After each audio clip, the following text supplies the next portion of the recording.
What's up, everybody? I'm Sam Graham-Felsen. I'm Avi Klein. And you're listening to Hey Man, the advice podcast for men. I'm a novelist, Avi's a therapist, and each week we're joined by a guest who helps us answer one of your questions. And hopefully we'll get a few of our own questions answered along the way. Our guest this week is Boyd Varty. Boyd is a professional lion tracker. That means he is somebody who uses traditional methods to find lions in the African savanna. It's a pretty interesting job. He recently wrote a book called The Lion Tracker's Guide to Life, which draws on his experiences working with some of the most dangerous beasts in the world and what he learned from that as a man and as a human being. Can you just describe for our listeners what the non-Hollywood version of tracking looks like? Because I think a lot of people, if they know anything about tracking, it's the idea they have from Butch Cassidy and the Sundance Kid, or from Lost, when John, what's his name? Locke, John Locke is running through the woods, looking at leaves and things like that. What does it actually look like in the real world? Well, it's never as straight a line as it is in the movies. Yeah. One of the things that happens when you track, a few things happen. The one is that you do train yourself to see these very subtle marks that are left on the ground. And it's a phenomenal thing where your eye and your brain, you start to develop a search image, and then suddenly these things that are very faint start to pop for you. So there is a sense of starting to see something that's there, but you have to teach yourself to see that it's there. So that's the first part of it. Then you drop into your knowledge of how an animal moves. And the track will tell you more than just a lion walked here. It will tell you the speed the lion was walking at. It would tell you, and the speed will tell you a little bit about his mood. So you sort of go into the energy of the animal and you actually start to tell its story. Is he walking in a straight line? Is he stopping to mark his territory? Is he speeding fast? Is he running? Does that mean there's another male lion that's come into his territory? Does that mean he's heard the lionesses have made a kill and he's trying to get to it? So it's a process of sort of going into that as kind of storytelling and relationship with the way the tracks are unfolding. But it's completely non-linear and you will lose the track. There are times when you think you know exactly what the lion's doing and then he turns off at a right angle. There are times when you're uncertain what's going on. There's times where you have to try things because you've lost the track. There's times when you just stay on the track for track, but you move incredibly slowly and you do what they call picking. There's times when you're sort of flowing on the track and you can just drift. As the track drifts left, you drift with it. As it drifts right, you drift with it. And you feel yourself perfectly in flow with the animal. So what I think of the following state, and what happens is when you follow an animal a lot, you go into a kind of state. And I call that the following state. And the following state could be defined as constant, curious, creative response to what is happening. So the track is unfolding. You're using your skill to decipher where it's going. A monkey alarms up ahead. The environment is talking to you. Some birds call. An antelope alarms. And there's this feeling that everything is sort of, you're in tune with everything and you're making these micro adjustments. And that's a very deep place to get to with it, where it's really flowing. Sometimes you get on a track, you think this is going to be a beautiful, easy unfolding, and it just turns into an absolute mission. Like if you track a rhino when it's feeding, it literally walks in circles. So if he's been feeding for a couple of hours, you can do, 30, 40 minutes of circles before you get a sense of where he's gone. And that's why it's such a powerful metaphor for finding what you're actually looking for. Because the mentality of the tracker, the process of the tracker, it's, if you go down what Jung called the left path, the path towards finding what makes you feel alive, the path towards finding what fills you up, it's not a straight line. That's not there's no straight systematized line to that. It's about being tuned in and being willing to be adaptable and change and learn continuously as you move towards that feeling. So that's, yeah. In a way, that sounds a lot like a lot of my work as a therapist, just trying to, what's happening for a person moment to moment as I'm sitting with them. But I'm wondering what's your experience teaching people this? Is that what you're doing some of the time? It's like teaching people the art of tracking, or learning a little bit about how to track? Absolutely. I mean, the way you've described it is correct. I'll give you an example. And this happens fairly regularly. People come on one of my retreats, and now they're being introduced to an art form that is ancient, but people haven't done. You know, and those first few days are extremely difficult. But what happens is, you know, over the first hour, it's like, what the hell is going on? I don't even know what you're seeing. But slowly, as we coach them, as we start to show them, this is where the foot landed, their brain starts to develop a search image. And then there's this amazing moment after like 30, 40 minutes where suddenly it starts to pop for them. And they start to say, there, I see I see where the grass has been pushed down. I see where the foot scuffed. I see where the animal turned. I see where some mud rubbed against the tree there. And that moment is incredibly important because I'm using tracking as a doorway to start to do inner work. And the idea is that your life is speaking to you. And there is a part of you, there is a place deep inside of you that is wild, that is essential, and that knows what brings it to life, that knows what feeds it and nourishes it.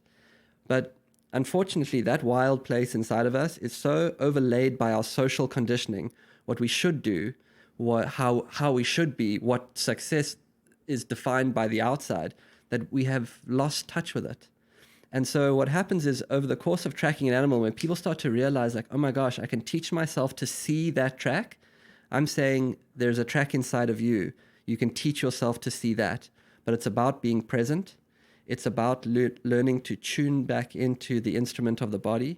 And it's about to start to actually be aware when something that expands your energy, something that brings you to life, something that you feel yourself sort of sitting forward in your chair actually happens, that you're present enough to catch it. And so, you know, inner work is always learning to be in touch with the feeling as opposed to the rationale of what I should do. How does it feel? How does this work make me feel? How does when I see that thing, how do I know when I'm feeling pulled to something? How do I know when I feel touched by something? How do I know when something expands my heart? And for most men, you know, it's from the neck up. So we have to learn again to be in touch with a different way of living. And what I find is if I try and talk to men about this, you know, get in touch with the feeling. It's like, what the hell are you talking about? Right. Yeah. It's like we go out and we track an animal and we start to see that there's information there, but I can teach myself to see it. The metaphor is strong. It starts to take you into that feeling of presence, and it starts to say, okay, there is something for me that uniquely for me. You know, one of the things that I say in the book is that there's nothing more healing than finding your gifts and sharing them. And we all have something unique to offer. We all have something really rich to offer. And it comes out, it wants to express itself differently for everyone, and it makes us unique. So once you've achieved the ideals of the culture and you realize, well, actually that's not giving you what you really need, well, then you have to start tracking towards that deep inner place. And that is, like a tracker, you have to learn the trail of your authentic life speaks inside of you, and you have to start to tune to it. We had a man on a few weeks ago who one day he woke up from a dream that he was knitting. And, you know, most men I think would probably be embarrassed to even have a dream about knitting and then just forget about it. But this guy decided that he was going to try knitting. He had never tried knitting his entire life. He's a normal guy from New York City, but he just allowed himself to experiment. And it turned out that this was the passion of his life. He became a very successful knitter. And we were just struck by, you know, how rare that is, particularly for men, to do something that does kind of make them feel alive and at full attention, the way you were describing. Instead, it seems like most men, even us included, spend a lot of their lives, not just professionally, but interpersonally, doing what we think we should be doing as men. So it just struck me as really relevant. Are most of the people that you work with men? Do you work with women too? I'm curious, is there a difference in the receptivity to the kind of message you're talking about? I mean, I work with both. Yeah. Over the last little while, I've felt my work swing more towards working with men because I felt a hunger in men to start to, you know, work out what actually feeds them. And what you're saying to me is, about the knitting is fascinating.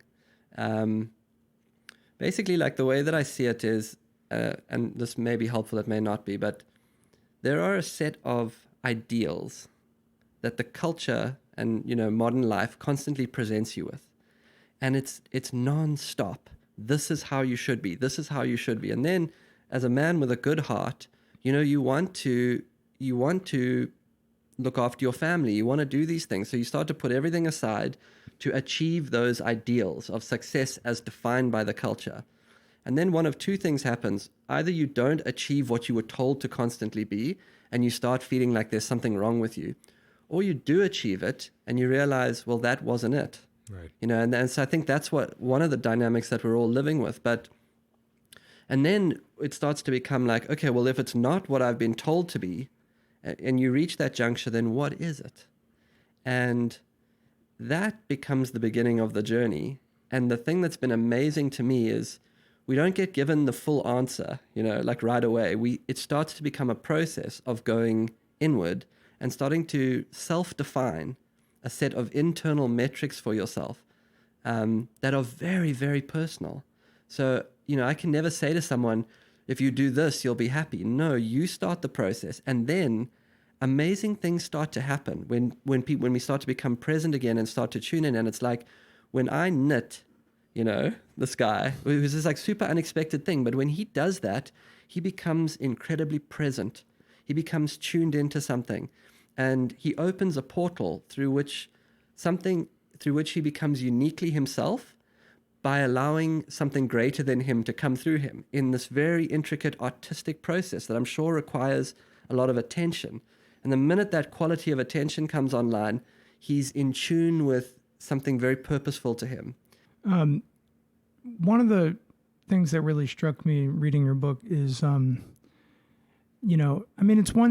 agree that there are powerful analogies between the literal work of tracking in the bush that you do when you're back home in South Africa, and the inner work that people have to do if they want to find something that really resonates with them.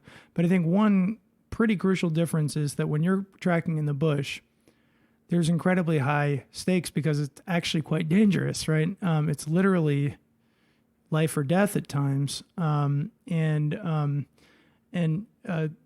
was one incident that you just glancingly talked about in the book, but you gave a TED talk about, which is what happened with the crocodile, which you said gave you PTSD. And I don't know if it's something you even like talking about, because it's probably not a great feeling to return to that. But that was one thing that struck me, is just how, not just how horrible that must have been, but I was just amazed that you continued to go back to the work of tracking after that. Before I ask the next question, I want to ask about the incident you do talk about, the dangerous incident you do talk about in the book. I'm just curious, like, how did you go about curing that PTSD successfully enough that you were able to re-enter this work? And maybe you could just, if you want, only if you want, just share the story of what happened. Yeah, sure. I mean, there were a few parts to my journey. When I'll give you a few of them. When I was 18 years old, I was briefly in Johannesburg. My family had a small house there, and when they were commuting through Johannesburg, we would stay in this house, and then we would go into the wilderness, which was where we actually lived. But one night during that time, South Africa was going through a time where it was incredibly politically unstable, and there was a lot of violent crime around at that time. And one of those nights, we were home invaded, and it was myself and my sister and my mother, and we had a tutor at that time, a woman who was our teacher. And we were subjected to about a 3-hour at gunpoint situation. And that was a very, very terrifying experience for me, to look around at your family and see them tied up. And be powerless. And to be powerless to it, and to also be involved in this strange dynamic where, like, I grew up around animals. And one of the things about animals is that if you can read their body language, it's almost a language of presence. they tell you all the time where they're at. They tell you where the boundaries are. They tell you when you've come too close, and they're honest. One of the things about being held at gunpoint by a bunch of pretty volatile and people who were pretty traumatized themselves, I should imagine, is that you couldn't read where it was going. So that was the first one. And then so that was a very traumatizing experience. And luckily we got out of it unharmed. We were able to talk ourselves sort of through it and maintain an energy of like a very sort of almost calm energy. Like you weren't going to escalate like anything. Everything was just using our energy to bring things down, and so we got through that. And then about 6 months after that, I was in the bush. I had some people with me, and I was sitting in the river, and it was clear water running over sand. And I thought to myself, I can see here. It's very clear, and it was fairly shallow. And then there was a place where the kind of sandbank dropped off, but again, it was pretty shallow. But I don't know if you've ever seen a crocodile go underwater, but what happens is you can see it, and then suddenly you can't. And within like a few inches is the difference between when you can see it and where you can't see it. And the croc had those few inches. And I was sitting on the edge of where the water dropped off, and the croc came out and he grabbed me by the leg, on my right leg. My foot went literally into his mouth. And when the first thing you notice about a crocodile when he bites you is the tremendous force of the bite. Just like you can't believe, like all of their muscles are geared towards closing that mouth. Yeah. And then he pulled me, and as he pulled me, I reached up and I grabbed a branch. So I had kind something. of amazing. It was like total like grace of the moment, and started to shake me, went to bite me a second time. And as he opened his mouth to bite me the second time, my foot went down his throat and he spat me out. Wow. And at that already I was screaming, because I had people with me who I was sort of essentially guiding. I was screaming at them to get away from the bank. And then I kind of pulled myself up into this tree and onto the bank. And my friend who was with me, and my tracker, was a guy called Solium Shongo, he turned and he ran straight into the water. And there was a channel between us. I was on the bank now, and he knew that between him and I there was a crocodile somewhere, and he just kept coming. And he just became my absolute hero in that moment. Waded right through where he knew the croc was, grabbed me, pulled me up onto the bank. When I got up onto the bank, I heard a voice in my head, and it was my uncle's voice from when I was 7 years old. And when I was 7 years old, he would take me, he'd drop me in the river, and then he would wait downstream of the rapid, and you would get washed down, then he would grab you. You jump in, you get washed down, and he would grab you and pull you to the side. And once, when that had happened, and I remember this lesson so clearly, he missed me, and I got washed down the river, and I started to get in a panic. And when he eventually pulled me out, and I think of all of these little experiences now as initiations, when he pulled me out, he said to me, "Buddy, you never panic in the bush. You never panic. Keep your head cool. If you start to panic, he said, your brain turns to sponge. You gotta be cool." When I got up onto the bank after the croc had bitten me, I literally heard his words, and I felt myself going into presence. And what I've learned is that you can train yourself to actually go into presence. Started to go into presence, did a first aid on myself, called in my own medevac, calmed everyone around. Leg was absolutely mangled, and managed to get myself to help. And I'll never forget my friend Alex, who I talk about in the in the book. He phoned my mom to tell her, and he said, "Hi Shan, this is Alex. I'm calling. We got a little bit of rain last night. It's really place is looking beautiful at the moment. Also, your son got attacked by a crocodile." But what happened to me after those encounters is I was frozen. There was a part of me that became frozen. And in a funny way, this was my journey towards being interested in healing, because I was frozen, I was numb. I couldn't really feel anything, which is the effects of what trauma does to you. I felt the dulling sense of depression that comes, and then I would get on the bottle sometimes to feel, just to like, either not feel anxious or to feel something, or to like get away from it, that feeling of depression. So I was drinking fairly heavily in my early 20s, and then I was working as a safari guide while all of this was going on. And this woman who became my mentor, Martha Beck, arrived, and I took her on safari. And I could feel like a connection, just an energetic thing. Like I could just feel she was a fascinating, interesting, and brilliant person. I mean, just talking to her, you got that. And then eventually on the third day of me being the safari guide, she said to me, she kind of said, look, I'm here. I'm ready. And I was like, well, what are you talking about? And she said to me, I can see what's going on with you, and I'm here if you want to talk about it. And it's an interesting thing when someone just sees you like that for a moment. And, I'd been covering it all up. I'd been trying to manage it. I'd been acting like nothing was wrong. I didn't need to process this shit. I'm good, And she was just like, I can see you're battling with this. Well, she says, I don't know what's happened, but I'm with you. And it just broke me. And she knew what was going on, and there's so much compassion. And then she was like, come, sit down. And it was like this weird situation where I was supposed to be the big safari guide. I'm like crying in the car park next to my Land Rover, and this woman's just like holding me. Yeah. And the reason that I got interested in the dynamics of healing and that I believe that we can heal is because I healed. And, when I first heard the idea of life coach, I mean, to be honest with you, as a beer drinking, rugby playing South African, I was like, what have the Americans come up with now? Yeah. But she guided me through the process of healing. She helped me get in touch with deeper parts of myself. She helped me move through the trauma. She helped me let it go. She helped me bring compassion to some of the parts of myself that I felt, where I felt like I should have done better. She took me through all of those dynamics, and she became my first mentor. And so that became the beginning of my journey. And when someone has helped you heal, you become someone who wants to help other people heal. Mm-hmm. Yeah, I don't think there's anyone who's engaged in healing work who isn't intimately familiar with a feeling of brokenness. A feeling of brokenness, and then I started to feel myself changing, and then we started to run groups together, and I started to see other people change, and I started to realize that you can ignore inner work for a long time, and you can build a huge outward persona, but at some point it's going to come for you. Something is going to happen in your life where you're going to have to learn to be in touch with yourself.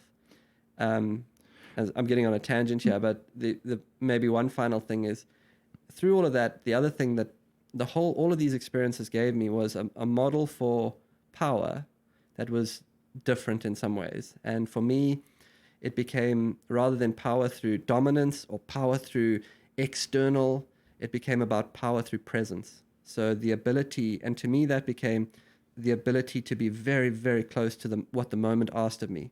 And sometimes it might ask intensity, sometimes it might ask for a certain kind of aggression, it might ask for a defense, sometimes it might ask for a profound tenderness, sometimes it might ask for something very receptive, sometimes it might ask for something very directive. And my ability to be at one and comfortable within all of that became my kind of definition of being powerful. Another thing I was struck by in the book was your discussion of your father's instruction to figure it out for yourself. Is that the phrase that he used? Something like that. Yeah. And I don't mean this as a criticism of him, and that's actually, I think, can be very valuable advice in some respects. But it did seem to me like, in a sense, you were primed after these traumas to respond in this very stoical way of, I don't need help. I don't need to be vulnerable. I don't need to be weak. I just need to figure this out for myself. And I wonder, I'm just curious if, how your relationship to your childhood and even to your dad changed after you started doing this healing work, which seems kind of different from the values that you were raised by from him. Oh man, it's such a good question, and it's such an amazing question. Because how do I start with that? I had to unlearn so much of that absolute stoic nature. I didn't have any models for it. And what I realized is that what my father gave me is what was given to him by a father who was a lion hunter. You just you don't go into it. You you just push through and you don't dwell in any of that stuff and you just keep going. But it's unfortunately, it's the case of, if all you've got is a hammer, everything's a nail. And it doesn't allow for a broader experience of life. And I'm glad I've got that gear. I'm glad that there are places in my life where I know I can put my head down and push. But I'm even happier that I started to get mentorship, first through this woman and then through a man who became a very important teacher to me of how to do it differently. And what happened is that as I started to heal, my relationships around me started to heal. So, I mean, I'll give you like a classic father-son example.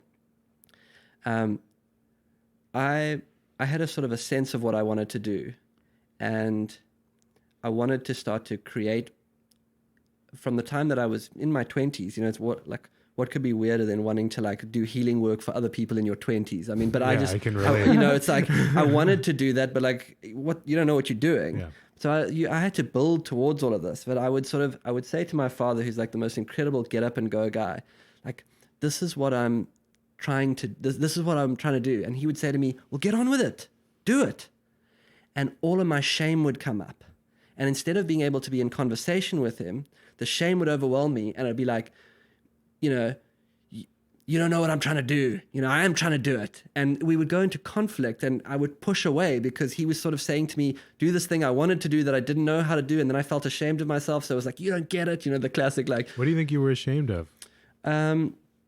I was ashamed that I wasn't there yet, and I was ashamed that I didn't know how to do it. Mm-hmm, mm-hmm. He was someone who had built a business from the time he was a kid, and I was like trying to do it, but I didn't know how. And then through getting mentorship from another male mentor, I remember distinctly the day he said to me, well, get on with it, do it. And I said to him, can you help me? I don't know how. And what happened was the shame had subsided enough that I had access to a different outcome. And the outcome was simply saying, I don't know how to do it. Do you know? And in that moment, it was so simple almost. The whole dynamic changed. And he was like, yeah, I do know. And I was like, well, what would I do? And there was humility there as opposed to defense. And he was like, well, we need a plan. We need to map this thing. We need to work out how we would market it. We need to work out. And suddenly we were in this incredible co-creative dialogue and I was able to say to him, and he was able to respond, hey, I need your guidance. Here's specifically what I need from you. Here's how I would like you to help me. Instead of just being like, you don't get me. And when I was able to ask him specifically, he was able to step forward to that because I was being very clear, and our dynamic started to change. And then the relationship started to heal, because I wasn't just being overwhelmed by the feeling of you don't get me, you don't know who I am. Probably felt really good for him to be able to help, And he became this incredible support in helping me build the work that I wanted to build, which is unusual work. I was making it up. I was creating a different model and just became this incredible support inside of it. All of it leads back to how present you can be. That is that's the be all and end all of this journey. And it starts to translate. I mean, I'm this may be a tangent, but as a part of when I was young too, I used to lead for a while. I was a leader on the guiding team, but I was young. There were people on the guiding team who had been on the guiding team, the guys who take people out on these safaris, who had been on for a much longer period of time. And I think this may illustrate all the way back to the lion, but I was young. I was a leader on the team, but I didn't really know what we should be doing, but I was sort of given this position of leadership. And so I would go in to the meetings with guys who'd been guiding for years longer than me, and I would pretend like I knew what I was doing, because I felt like that's how I need to now show up. Okay, here's what we're going to do. And there would be this kind of there would be these blank faces that would stare back at me, and I would try and show that I'm the leader. And then one day, working with this other man who became my mentor, we were sitting down, we were going into a ceremony, and ceremonies are just, gathering spaces. And he said to me, you have a very ambiguous relationship with your power. And I was like, and then he moved on in the group. And I was like, huh? And then later I said to him, hey, what do you mean I have an ambiguous relationship with my power? And I remember, never forget, he put his hand on my shoulder and he said, and he sort of like hugged me almost. He said, "You want me to tell you?" And that should have been the warning. And I was like, "Yeah, I want you to tell me." He said, "You sure you want to know?" And I was like, "Yeah, I want to know." And then he just hit me with the most intense truth. He was like, "I can see that you're pretending like you know what you're doing, and you don't actually have a fucking clue. And to me, I just see an act at play, and you don't have actually any ground under you. You're just a little kid pretending to be big." And it was, but I must say, we had trust, him and I. We had trust, but it hurt so much it hurts just hearing it. It hurt so much because it was true, and you would never do that with someone who you didn't have trust with. But he had already been there for me through a lot, and I was like, "Get away from me! Just get the hell away from me!" And I felt this hurt and shame and sadness, and it just burst up. And I never forget, like I went outside, I couldn't be around people. It was too much because it was too much. And it's exposing. It's so exposing, and it only hurts like that when you go into your shadow. Mm-hmm. You know, your shadow is all the things you're holding back, you know, that you kind of are, but that doesn't fit your self-identity as a man. Like, I'm in command, I can handle this, I can lead. Well, here comes all these other truths that were true at that time. And I couldn't be around anyone. It was just too much. I felt so exposed. I felt so weak. And I spent the next day being like, "Oh, fuck, I don't know what the hell I'm doing. Okay.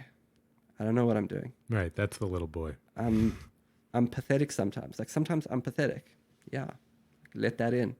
There's sometimes where I feel absolutely frozen, where like I know that I should know what to do, but I don't. So let that in. And I spent a whole day just like, you know, letting in some truths about myself that were not that great.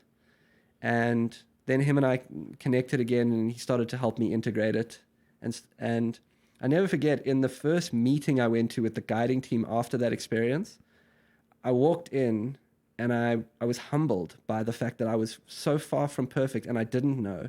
And I sat down and I was like, "Guys, you know, here's what we have to achieve. I don't know how to do this." And the whole energy in the room was different. We were in a more honest dynamic with each other. And then weirdly, people would say, "Well, we can try this, we can try that." And I was present enough to say, "I really think that's a great idea. We're going to go with that." And like weirdly, when I gave up needing to know, there were things that I knew, you know, and I was actually able to be there.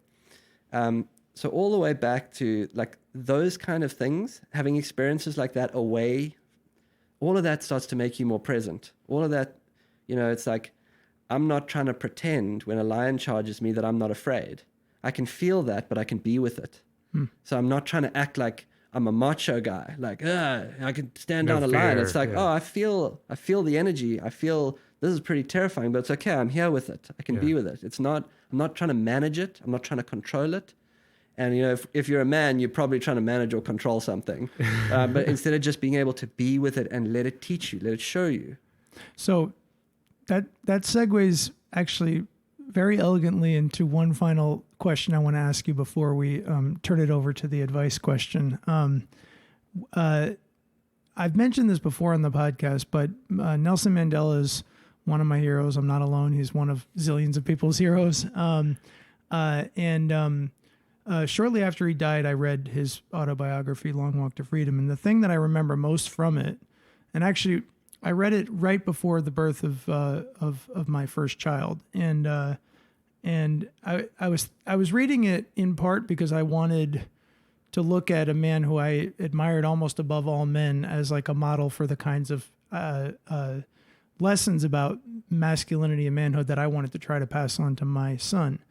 And the thing that struck me most was when he admits that he was terrified all the time, but even though he was scared, he still acted decisively. He still acted in the face of his fear, courageously. And so I just have to ask you, like, I asked you about getting charged by a lion because I've never met someone who's been charged by a lion. I've also never met somebody who hosted Nelson Mandela at his home, which you did. Can you just quickly, before we go into the advice question, can you just tell us what impression just being around him shortly after he was freed from prison had on you? So every morning, my uncle would go out and he was a documentary filmmaker. He would make films. He would come back and he had this huge table in his house and he would sit at the head of the table and Nelson Mandela would sit to the left of him and they would have a casual breakfast together. This was prior to him becoming president. And they would chat and they had a good relationship. And it was in my uncle's home and it was relaxed. And they did this every morning. It was their ritual. Flash forward, a delegation of the ANC, the African National Congress Party, were coming in to meet with the future president. And they were having a lunch at the camp. It was now a very formal gathering, and my uncle was invited to the lunch. So in an extremely rare moment of tact for my uncle, he said, "Mr. Mandela, please, you must sit at the head of the table. You know, it's official."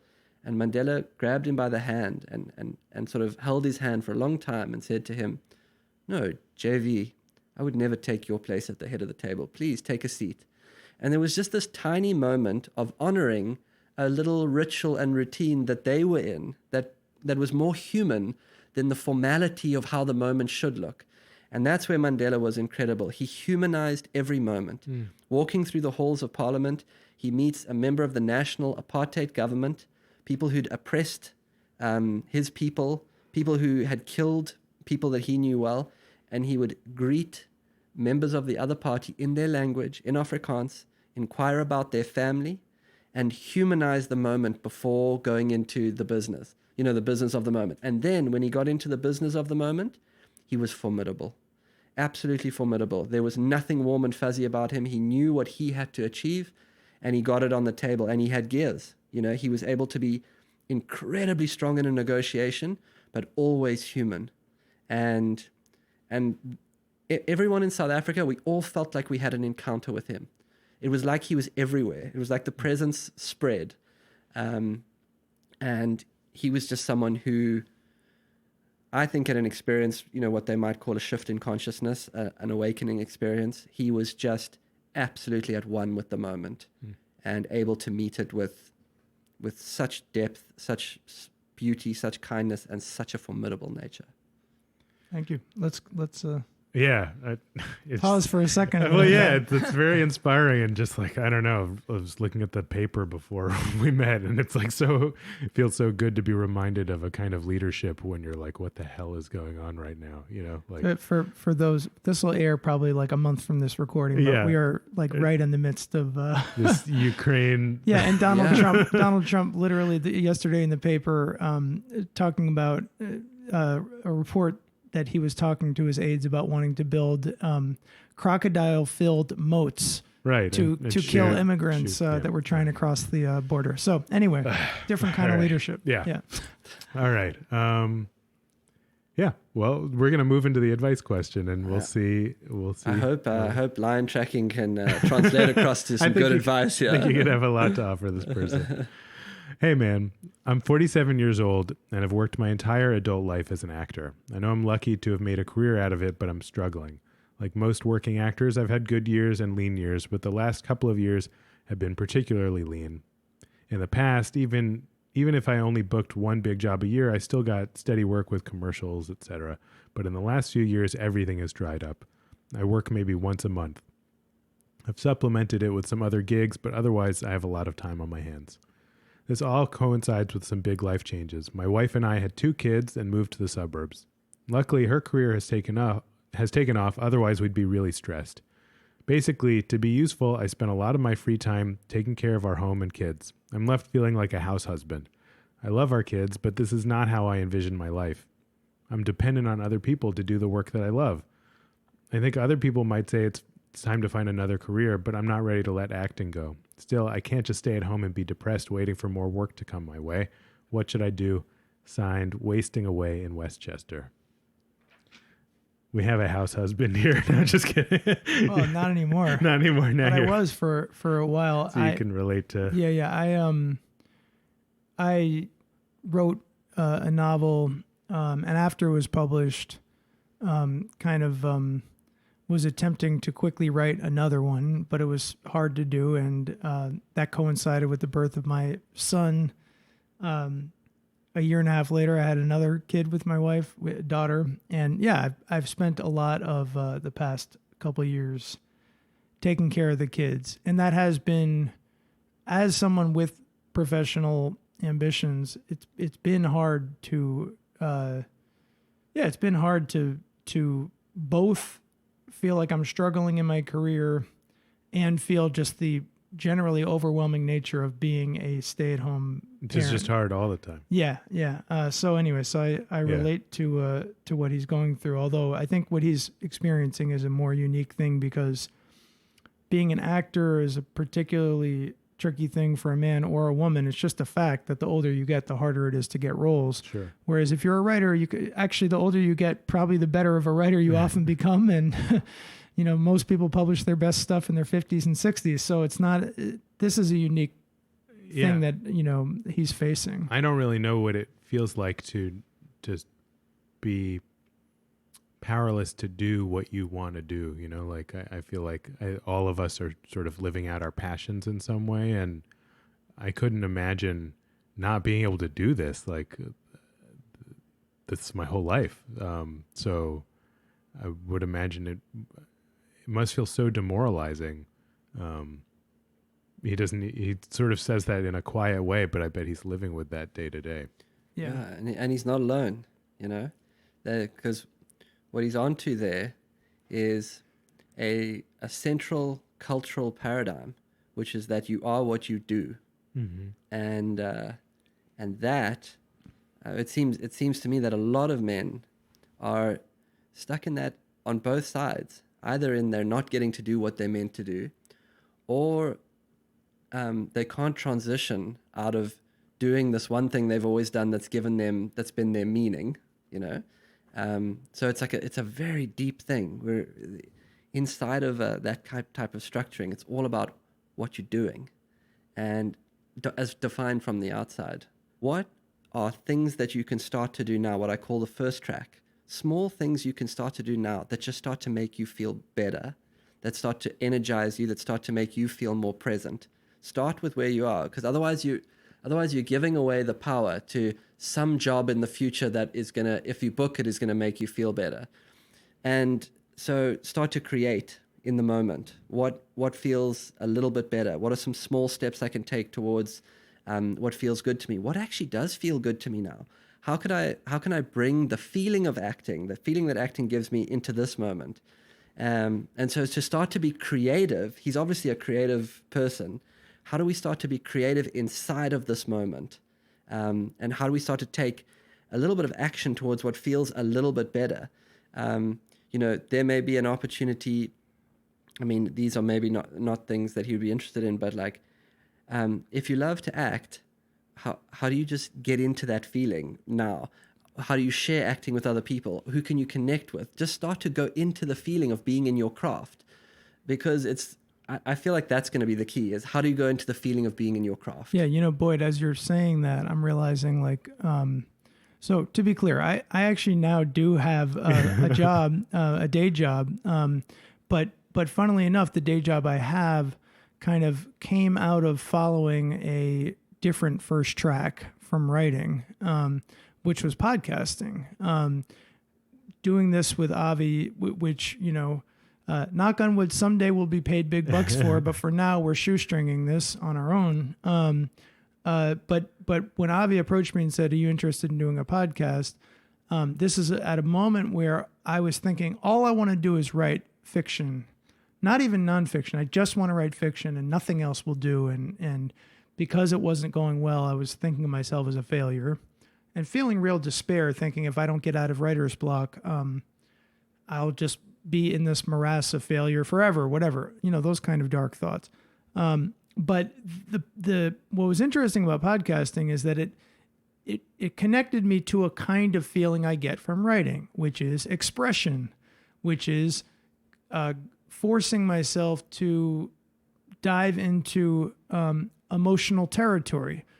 Something I don't necessarily do in my day-to-day life all the time, but I do when I'm writing. When I'm writing, I try to explore the deepest emotions I can. And, that's something that I knew doing a podcast with Avi about, questions arising from what it means to be a man.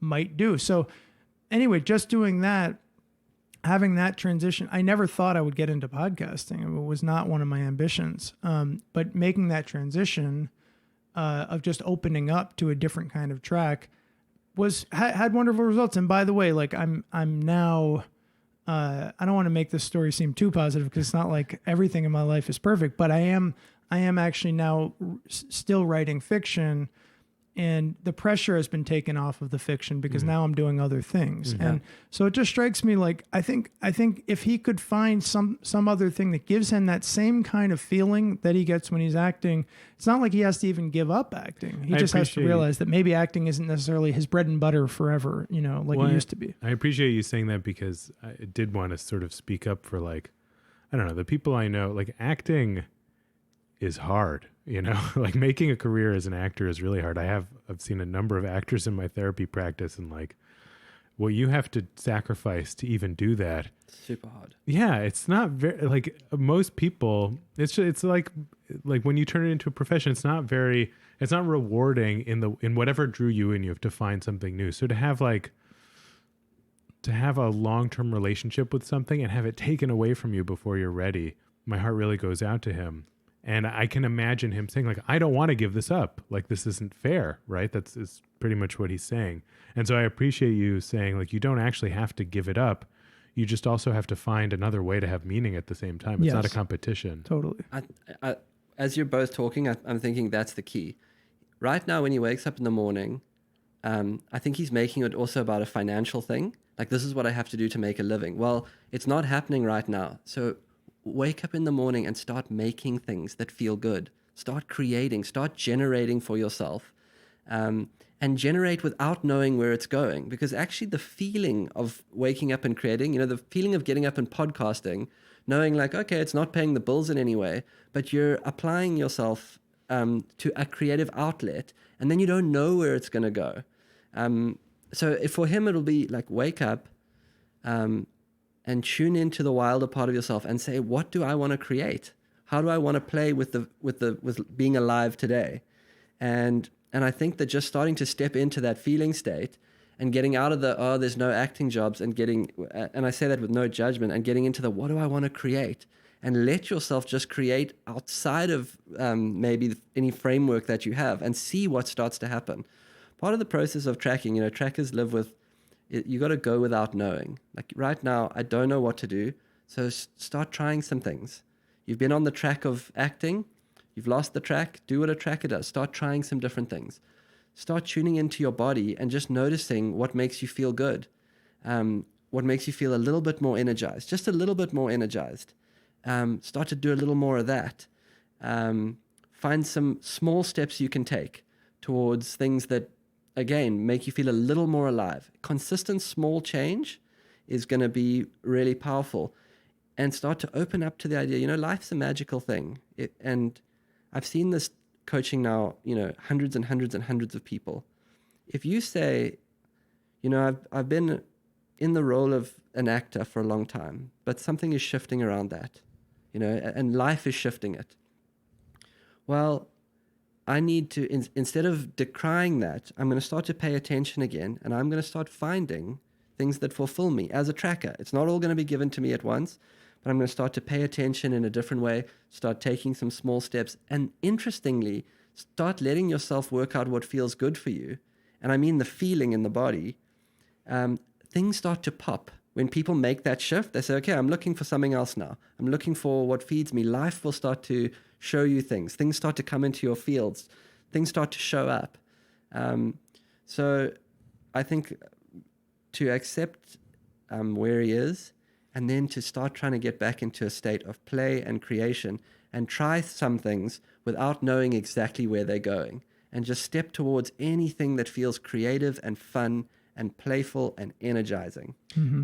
Yeah, I'm thinking about that, and as I was listening to you, I was thinking like, sometimes like creativity brings its own kind of fear sometimes, like when you're in the unknown, right? Yeah. But then there's also the sort of fear that gets in the way of being creative at all, which I certainly struggle with, which is probably more like a self-criticism. It's not really fear. It's like self-criticism, shame, things like that. I'm not good enough, or that kind of anxiety type of situation that stops you in your tracks, And I'm thinking about this guy, and it's hard to be playful when you're like, I didn't fucking go to college. Like, I've just been an actor for 27 years or whatever. Like, now I have to figure out some other way to make money. Like, it's stressful, and I'm just thinking about advice to give him to, like, how do you have, it's not so fun. But you know what, though? I mean, I think we could have a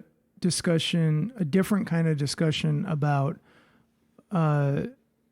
somebody who has been making money off of acting and is genuinely relying on that income for his family. Mm-hmm. And what do you do when the thing that, not only has been your life's passion, but also your source of income for your family. Right. Like your suddenly survival dries is up. dependent on this. But this is a more unique situation what this guy is facing. His wife is the breadwinner. His Right, wife he's is making a fortunate, lot of yeah. money, and they're actually okay financially. And I think that just something worth reflecting on for him and, for us too, frankly, is like, there's something that I think a lot of men feel uncomfortable about, the idea of, not earning money, even if their wife is earning money,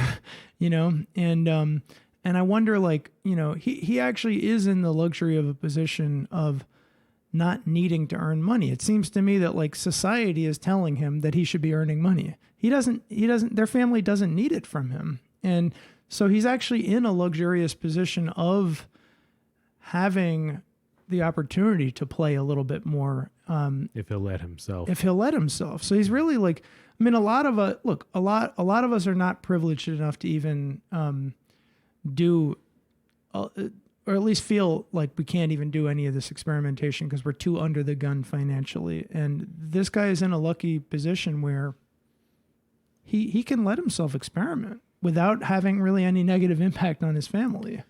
Well, one of the things that always comes around in coaching work is when you start to realize that what you're believing is not always true.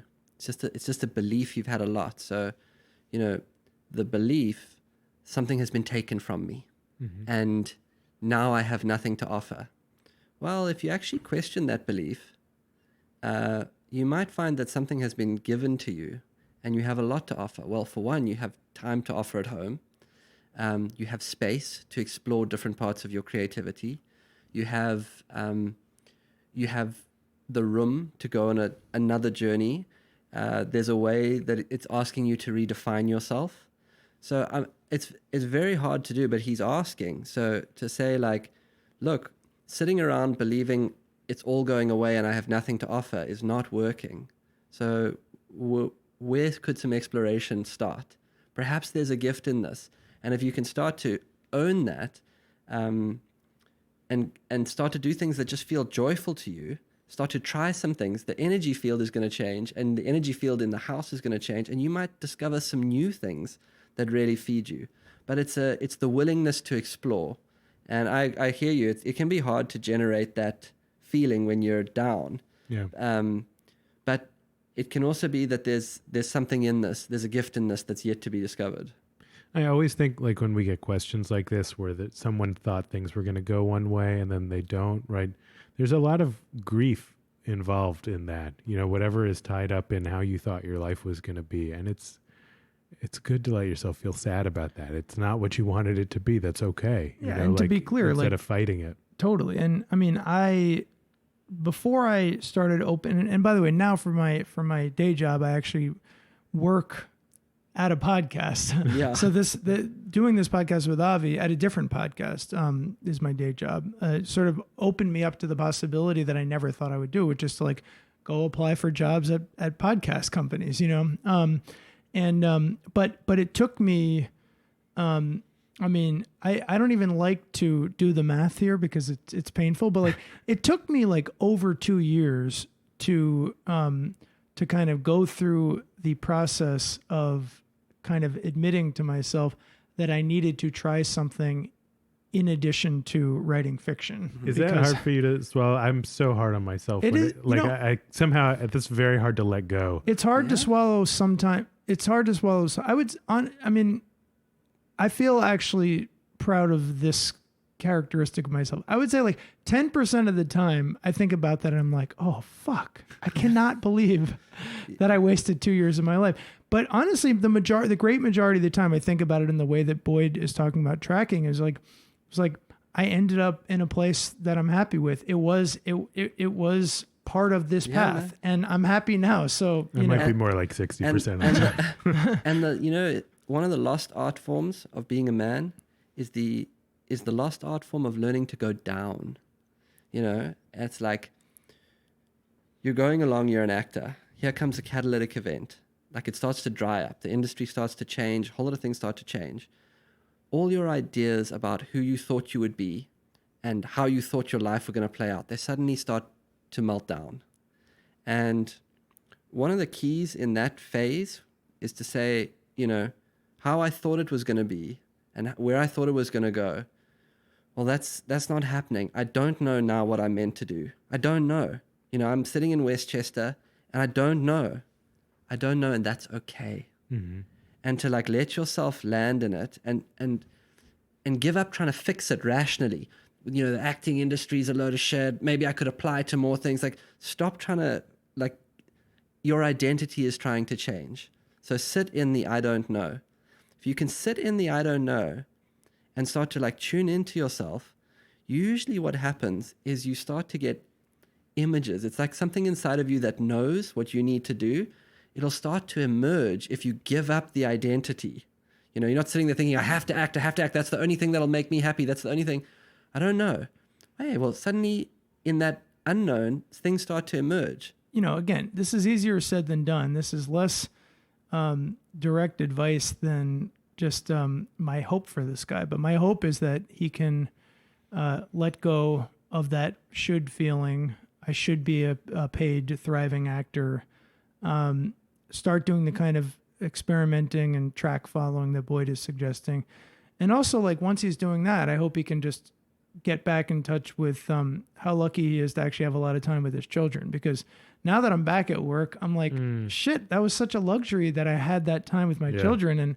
And I did, I had wonderful times, but I did spend a lot of that time kind of beating up on myself and not being fully present with them when I had the chance to be with them. So I hope he doesn't. That is kind of the nature of young children, to be fair. Boy, we always finish the podcast asking our guests to share just one piece of advice that you've heard in your life that has stayed with you that you return to. Man, I'm still thinking of this guy in Westchester. I just want to be like, go ahead. I'm with you, buddy. Okay. No, I would say that, a really big one for me came from the teacher Byron Katie, whose work has been phenomenally transformational to me, a system to question your own thinking. And she gets you to an authentic yes, to the experience of feeling an authentic yes inside yourself and an authentic no. And it's changed my life in a lot of ways. But when someone asks me something, I slow down and I wait for the yes or the no. And just that has put me into my integrity in a way that has been absolutely transformational. And people know when I say yes, I really mean yes. And when I say no, it's just no. And for a period of time, it was really hard for me to say no to people.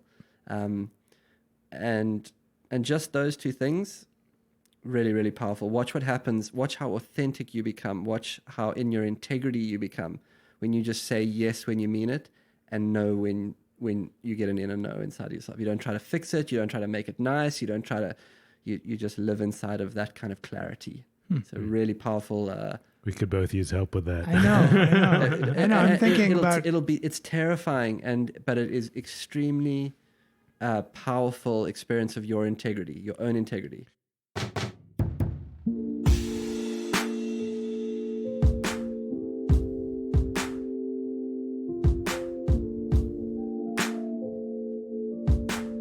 All right, everyone, that's it for our show this week. If you have a question, we've really been loving the ones we've been getting lately.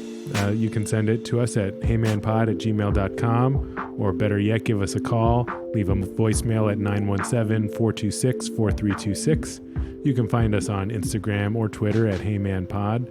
And we've been getting lots of nice reviews. Really appreciate it. And if you haven't yet, give us a review on Apple Podcasts or wherever else you're getting this. It really helps get the word out.